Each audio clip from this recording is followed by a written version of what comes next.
Muhammad Indragiri.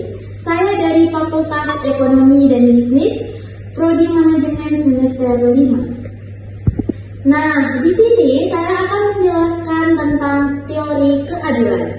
Baik, langsung saja. Teori keadilan merinci kondisi-kondisi yang mendasari seseorang bekerja akan menganggap adil dan masuk akal, insentif dan keuntungan dalam pekerjaannya. Teori tersebut telah dikembangkan oleh Adam 1963 dan teori ini merupakan variasi dari teori proses perbandingan sosial. Komponen utama dari teori ini adalah input, hasil, orang, bandingan, dan keadilan dan ketidakadilan. Input adalah suatu yang bernilai bagi seseorang yang dianggap mendukung pekerjaannya, seperti pendidikan, pengalaman, kecakapan, banyaknya usaha, dan peralatan pribadi yang digunakan untuk pekerjanya. Hasil adalah suatu yang dianggap bernilai bagi seorang yang diperoleh keuntungan sampingan untuk berhasil atau ekspresi diri.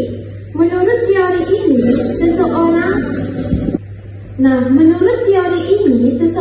menilai secara jujur hasilnya dengan membandingkan hasilnya.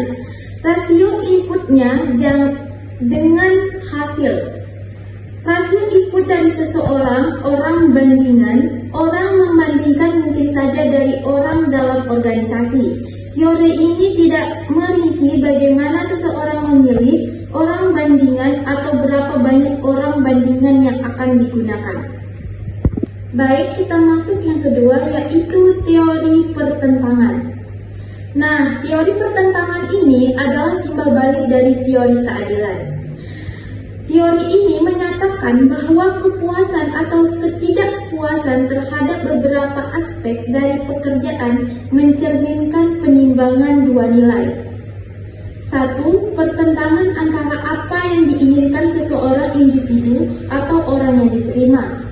Yang kedua, pentingnya apa yang diinginkan bagi individu. Kepuasan kerja seorang keseluruhan bagi seorang individu adalah jumlah dari kepuasan kerja dari setiap aspek pekerjaan. Dikenali dengan derajat pentingnya aspek pekerjaan bagi individu. Menurut Locke, seseorang individu akan merasa puas atau tidak merupakan sesuatu yang pribadi.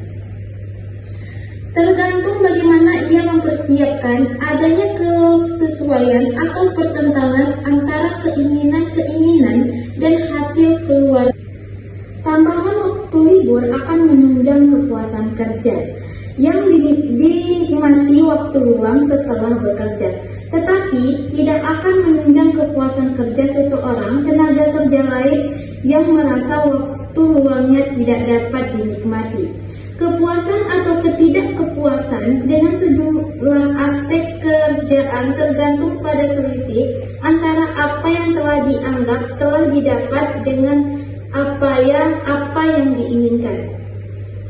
Sejumlah aspek diinginkan dari karakteristik pekerjaan didefinisikan sebagai jumlah minimum yang diperlukan untuk memenuhi kebutuhan yang ada. Seseorang akan terpuaskan jika tidak ada selisih antara kondisi-kondisi yang diinginkan dengan kondisi-kondisi yang aktual. Semakin besar kekurangan dan semakin banyak hal-hal penting yang diinginkan.